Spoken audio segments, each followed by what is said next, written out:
وعلى آله وصحبه ومن والاه أشهد أن لا إله إلا الله وحده لا شريك له وأشهد أن محمدا عبده ورسوله اللهم صل وسلم وبارك على حبيبنا وقدوتنا ونبينا سيدنا محمد صلى الله عليه وسلم وعلى آله وصحبه jamaah sholat isya dan sholat tarawih Bapak Ibu adik-adik yang dirahmati Allah Subhanahu wa taala. Alhamdulillah hari ini kita sudah mendapatkan hari yang ke-9 di bulan Ramadan tahun 1444 Hijriah. Ramadan itu kalau dalam sejarah umat Islam itu adalah Syahrul Futuhat, bulan yang penuh dengan kemenangan.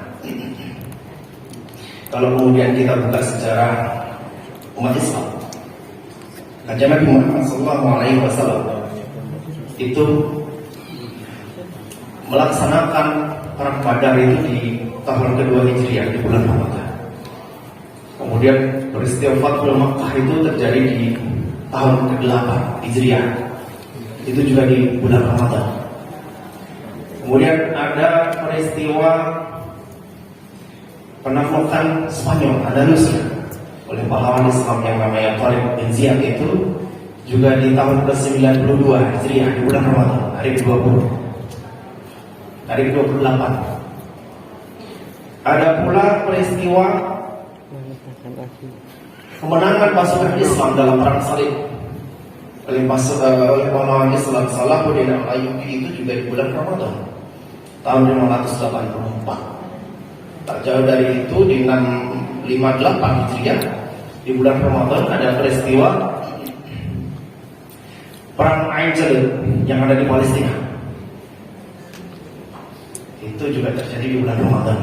Dan yang paling istimewa adalah karena ini di hari ke-9 di bulan Ramadan, tanggal 9 Ramadan 1364 Hijriah, hari Jumat. Ini juga hari Jumat. Pendiri bangsa kita, Insinyur Soekarno dan Muhammad Hatta, itu memproklamasikan kemerdekaan Indonesia.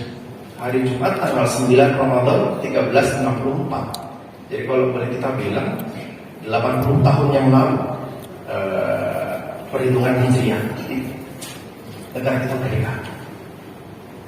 Ada hal yang menarik dari dua tokoh tersebut, Insinyur Soekarno dan Dr. Andes Muhammad Hatta. Dua-duanya itu lahir di hampir waktu yang bersamaan.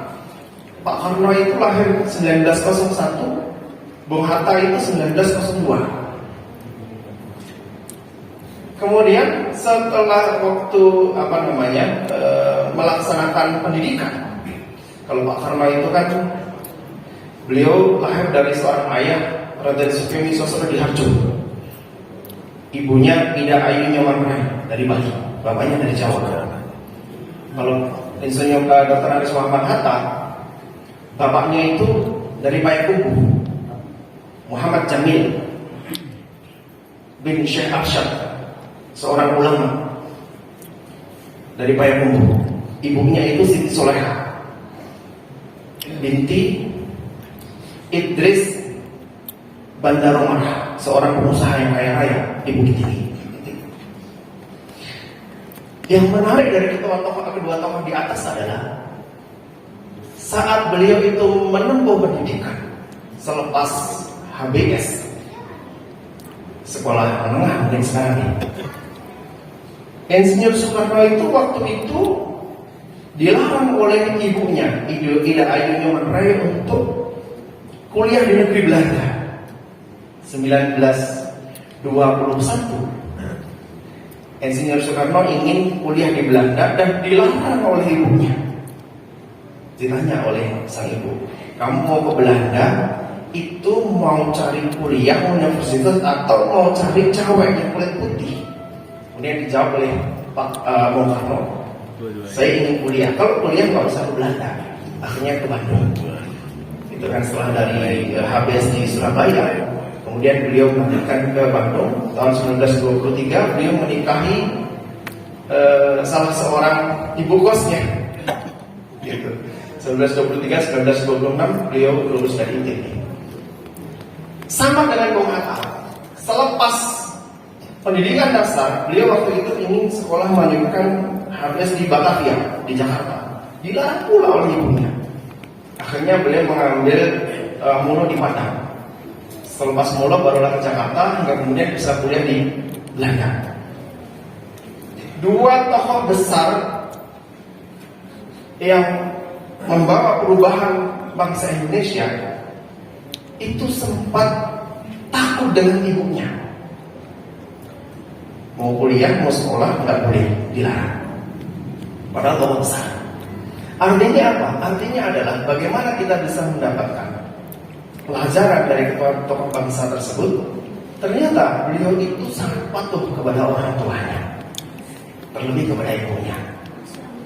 Kaitan dengan kepatuhan kita, birrul walidain, kepada kedua orang tua kita, rambu-rambunya jelas. Di mana Allah Subhanahu wa Ta'ala itu menyampaikan kepada kita, wa qada rabbuka alla ta'budu illa iyyahu wa bil walidaini ihsana. Sesungguhnya Allah Subhanahu wa Ta'ala telah memerintahkan kepada kalian untuk yang pertama tidak menyembah Tuhan selain Allah Subhanahu wa Ta'ala. Wabil walidaini ihsana, dan berbuat baik kepada orang tua. Untuk urusan berbuat baik, birrul walidain kepada orang tua, Allah memposisikannya di nomor yang kedua setelah mengisahkan Allah Subhanahu wa Ta'ala atau beribadah kepada Allah Subhanahu wa Ta'ala. Dalam kaitan ini adalah salah seorang sahabat, Abdullah bin Mas'ud. Suatu ketika beliau pernah bertanya kepada Rasulullah SAW, "Ya Rasulullah, ai Abdullah amal, apa kira-kira amalan yang utama ya Rasulullah?"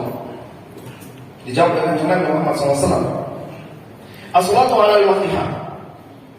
Salat tepat waktu. Tsumma ya Rasulullah, apa kemudian yang lain ya Rasul? Birrul walidain. Tsumma ya Rasulullah, apa kemudian setelah itu, setelah birrul walidain, berbuat baik kepada orang tua? Al-jihadu fi sabilillah. Jihad di jalan Allah Subhanahu wa Ta'ala. Jihad itu bahkan kaitan dengan kedudukan birrul walidain, berbuat baik kepada orang tua, itu berada di bawahnya. Sampai-sampai suatu ketika ada kisah salah seorang sahabat Rasulullah Muhammad SAW, namanya adalah Jahim al-Abbas, Jahimah bin al-Abbas. Suatu waktu beliau minta izin kepada Rasulullah, kepada Kanjeng Muhammad SAW, "Ya Rasulullah, bolehkah aku untuk berjihad?" Dan Kanjeng Nabi bertanya kepada beliau, kepada Jahimah itu, "Apakah engkau masih memiliki orang tua? Apakah engkau masih memiliki ibu?" Tanya Rasulullah. "Masih ya Rasulullah." "Pulanglah dan rawatlah ibumu." Perintah Rasulullah, perintah Kanjeng Nabi jelas, disuruh pulang untuk merawat ibunya. Ada pula salah seorang sahabat, Zaid bin Thabit. Beliau juga waktu itu minta izin kepada Kanjeng Nabi Muhammad SAW untuk ikut berjihad. Tidak main-main jihadnya, perang Badar. Perang Badar itu perang yang pertama kali dialami oleh umat Islam. Pertama kali perang, pertama kali puasa Ramadan. Jadi turunnya perintah untuk berpuasa itu beriringan turunnya perintah untuk berjihad di tahun kedua Hijriah atau tahun ke-15 kenabian. Sahabat Zaid bin Thabit itu dilarang oleh Kanjeng Nabi untuk ikut perang Badar karena waktu itu usianya masih 11 tahun, belum akhir balik mungkin kalau sekarang, belum cukup umur. Kalau sekarang nggak boleh ikut pemilu mungkin 11 tahun, nggak boleh ikut perang Badar. Artinya apa? Perang itu, jihad itu fardu kifayah, tapi birrul walidain fardu ain. Kewajiban setiap muslim, setiap individu untuk menegakkan birrul walidain. Kalau jihad bisa diwakili, kalau birrul walidain tidak bisa. Oleh karenanya jemaah sekalian, penting kiranya, apalagi ini di bulan Ramadan. Bulan Ramadan yang dimana bulan biasanya kita menyambung tali silaturahmi. Kanjeng Nabi pernah menyampaikan, barang siapa yang ingin dipanjangkan umurnya, dipanjangkan umurnya, diluaskan rezekinya, maka sambunglah silaturahmi. Dan silaturahmi yang pertama, yang utama, yang paling pokok adalah bagaimana kita berbuat baik kepada kedua orang tua kita sebelum pada yang lain, sebelum kepada saudara kita, sebelum kepada tetangga kita, sebelum kepada karib rekan dan sejawat kita. Mungkin ini yang bisa kami sampaikan di kesempatan untuk singkat malam hari ini. InsyaAllah semoga Allah kiranya bisa memanjangkan waktu kita, umur kita, amin, bisa menyelesaikan Ramadan, kita bisa menjadi pribadi yang menang, mendapatkan ampunan di sisi Allah Subhanahu wa ta'ala.